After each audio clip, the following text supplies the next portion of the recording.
Почитувани представници на медиумите, штото го извршив моето граѓанско право, гласав на председателските и парламентарните избори. Она што можам да го видам дека на гласачките места се одвива нормално гласањето, нема поголеми гужви, полицијата е присутна на теренот.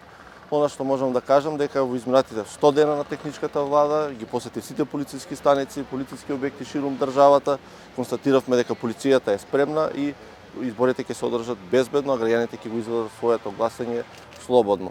Инаку на територија на Куманово, поточно, немаме поголеми нарушувања на изборниот процес, имаме неколку пријавувања за пренесување на лице од едно на друго место за гласање, агитирање пред избирачко место, нешто што е вообичаено на сите избори во минатото. Полицијата има постапено по тие работи, ги процесуираме и на крајот на денот очекуваме изборите завршат безбедно и мирно. Бидејќи сепак сме земја членка на НАТО, земја која претендира да биде дел од Европската унија и е добро да покажеме и нови избори како граѓани дека сме на добар пат, а ние како полиција да покажеме уште еднаш од 2017 до денеска дека професионално ги обувуваме своите службени должности. Ви благодарам.